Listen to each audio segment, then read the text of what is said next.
Battlefield has had 6 main entries, 2 reboots, and enough DLC to fund a small military. And it still keeps some stuff to itself.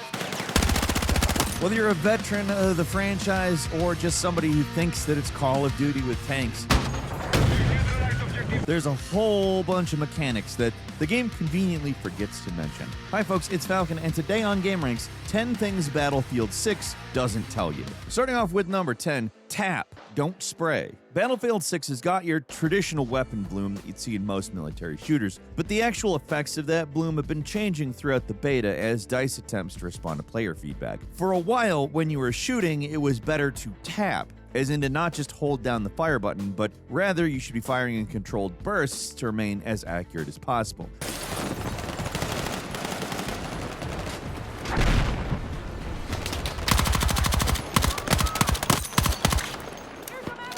That did change. Then for a while it was actually usually better to hold, but now with the day one patch, it's pretty obvious that once again, the best option is to tap when firing, especially with long-range targets. Of course, if you're using a DMR or a single-shot rifle, you're gonna have to tap anyway, but if you're using an automatic of some kind, in any situation, it's not, well, I guess almost any, if it's full on close quarters where you can't miss, I guess it doesn't matter, but in basically any other situation, it's almost always going to be better to fire in short bursts with a little bit delay between shots so that your accuracy doesn't get out of control.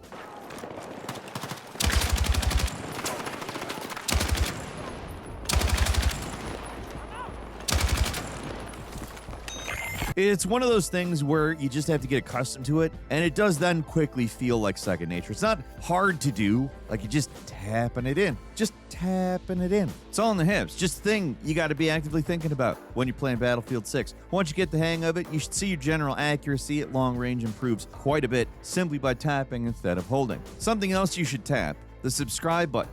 You can hold it too. I don't really care what you do with it. You do have to press it in some capacity though. I mean, you don't have to, but I'm asking you to. Because believe it or not, most people who watch this are not actually subscribed to the channel. And it helps us out a whole lot in terms of getting stuff out that you like. So we really appreciate it. We also hope it helps you see some stuff that you want. So without any further ado, let's get back to the video. Thanks a lot for clicking subscribe. And number 9, use the minimap. It's another one of those tips that sounds like a no-brainer, but let's be real here. In how many games is the minimap actually useful? Most of the time, it's situational at best, but here it's a game changer, especially if you got somebody on your team playing recon effectively. Even if you don't, any fight with enough bodies in it is going to show you the positions of your opponents on the map. And knowing where somebody is, it's a pretty powerful tool in these games. Everything is so chaotic that most of the time you're not going to hear footsteps. Situational awareness is generally pretty difficult, with dozens of people running around all the time. So the minimap, it's sort of your all-in-one detection tool, and it's really accurate.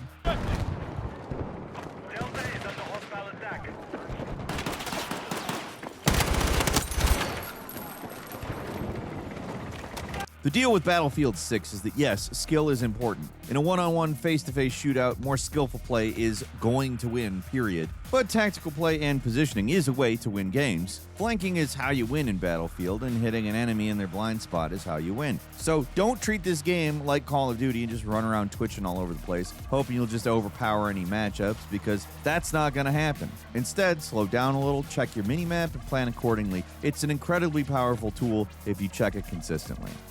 And number 8, get a silencer ASAP. While we're on the subject of the minimap, there's one attachment that makes it so you won't give away your own position when firing, and it is called, no surprise here, the silencer. It also does the usual thing you'd expect, making your gunshots quieter, but the thing that makes it such a good attachment is the not showing up on the minimap thing. The minimap is crazy useful, as I detailed previously, so not showing up on it is huge. It increases your chances of survival in a big way, especially if you're one of those guys that likes to sneak around an enemy control point, cause trouble solo. In any normal situation, they'd sniff you out in seconds using the minimap, but with a silencer, it gets a lot trickier to hunt you down.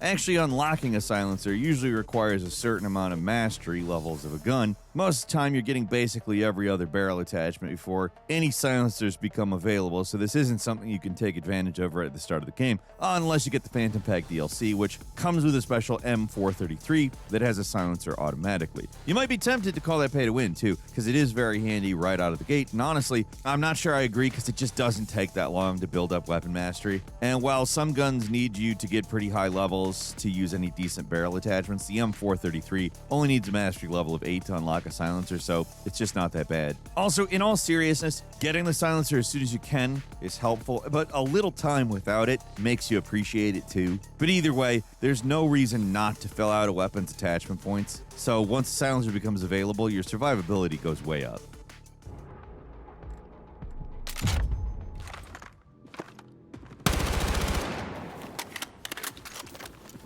And number 7, don't rush to respawn. It's tempting to when you get downed, like in a Call of Duty game or the finals or something. It's like, oh, come on, counter. 5, 4, 3, come on. You're like, I want to revive myself, want to start playing again. But in Battlefield, it's generally better to at least try to wait to see if somebody can revive you. The thing is, getting down doesn't cost the team tickets, but respawning does. You can get killed as many times as you want, as long as there's somebody nearby who can bring you back to life.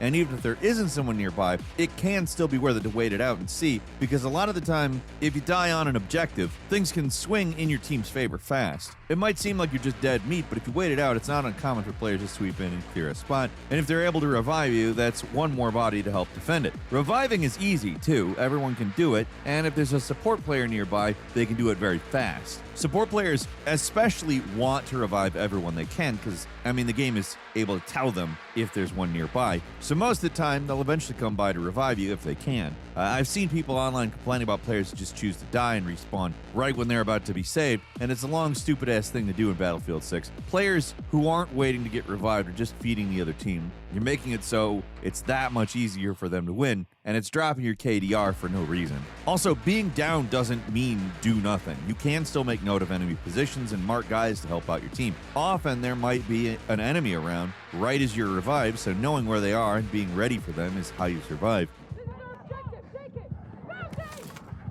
Need a medic!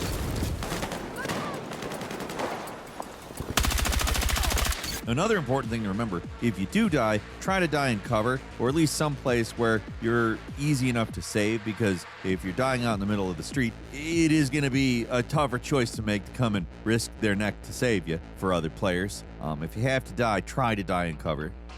And number 6 is the paddles. There's no dedicated medic class in Battlefield 6. The paddles, otherwise known as the defibrillator or defib, they're given to the support class, and these are really useful in this game. If you want to be useful but aren't the best shot, playing support you can do it. Not because you can drop down ammo, or rather not just because you can just drop down ammo. You can do that. It's actually quite awesome that you can do that. But you can also revive your teammates. In previous games, the defib was useful, but they really went nuts with it here. There's no cooldown or required charge like in other Battlefield games. You can just run around and spam the paddles, revive an entire squad in seconds if need be.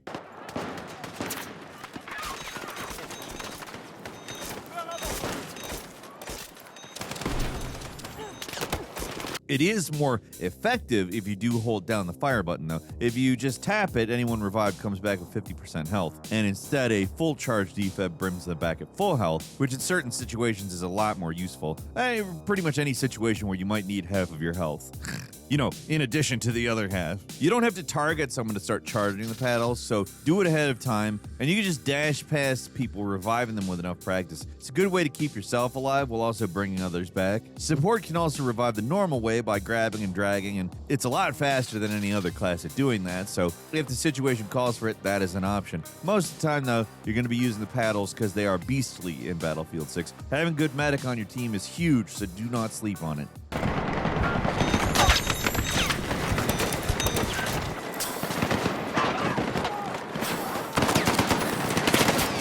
And number 5, smoke grenades win games. While only support gets access to smoke grenades by default, everybody should be using these things because they are extremely good. For defending points or just going out in the open at all, throwing down smoke is the difference between life and death, especially in the extremely open maps. There's only a few of them, but they tend to get filled up by snipers. Putting down a smoke screen makes it so a sniper can't see you. It's as simple as that.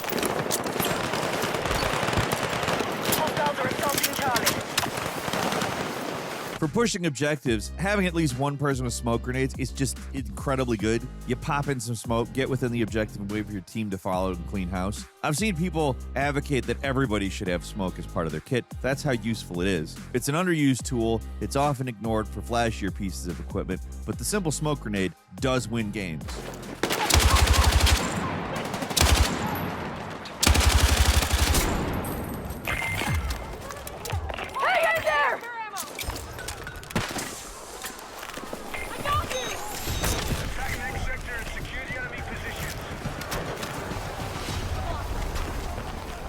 And number 4, engineering can be easy. Sure, playing support is a good way to contribute to the team, but if you want to play Battlefield 6 on easy mode, then going engineer is the way to go. Being the tank repair monkey might sound like a drag, and yeah, you'll spend a lot of time staring at the backside of a truck watching its health meter restore, but in terms of survivability, there's no other class out there that can go the distance like the engineer. Well, at least if there's a vehicle nearby to support. And you're not on a map like Operation Firestone, where every vehicle is constantly getting ganked by jets and helicopters. But on a map with mostly ground vehicles, ground engineer, easy. Find a vehicle, keep it repaired. Whenever it seems like there's a hint of danger, jump in the back of the APC, you're both completely safe, and you get total battlefield awareness. You see your enemy that can't do anything about you.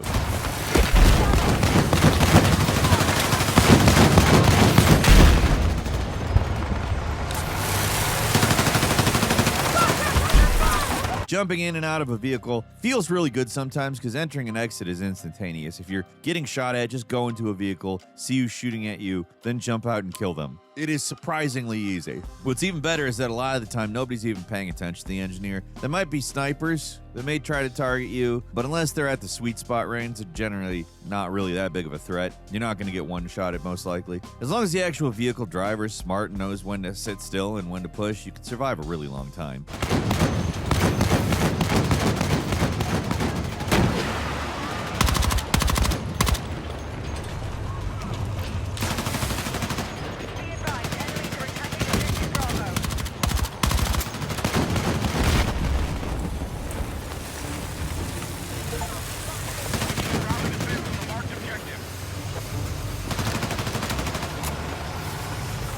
And number 3, there's a combat role. Here's a little thing the game barely attempts to explain. There's a special role you can perform to avoid taking on damage after a long fall. Just press the crouch button right as you're about to hit the ground after falling more than 8 meters, and you will trigger a combat roll. It's not just in the game to look cool, it can save your life after a big drop. If a fall would normally damage you, the combat roll completely mitigates it, so you can just jump off 2-story buildings with 0 repercussions. No need to take a zip line or even make yourself obvious with a parachute, just fall and do a roll. Forces are attacking final sector. Target the objectives and win the battle. There's some element of danger here. You could miss on the timing, but the crouch is pretty generous, so it's kind of hard to screw up. It's a little thing, but it's actually really useful in some situations, so give it a try sometime. And number 2, use the spot feature. Recon are the best spotters, and they automatically mark enemy players when they see them, but recon aren't the only ones who can mark. Anybody can mark. The difference is that you have to do it manually using the game's spot feature. On PC, you do it by pressing Q with your cursor over an enemy. Depending on the context, you'll either mark a danger zone, an enemy, or a vehicle, and it'll show up on the minimap for your team. It's something you should be doing constantly, though, because it's never not helpful. If someone's marked, their survivability goes way down, so even if you can't shoot the broadside of a barn, then at least making enemies means that your teammate can have the best possible chance of taking them down. Yeah, sometimes you'll end up marking the ground and spamming the ping might get annoying for some people, but in general, marking everything and everyone is what you want to be doing in Battlefield 6.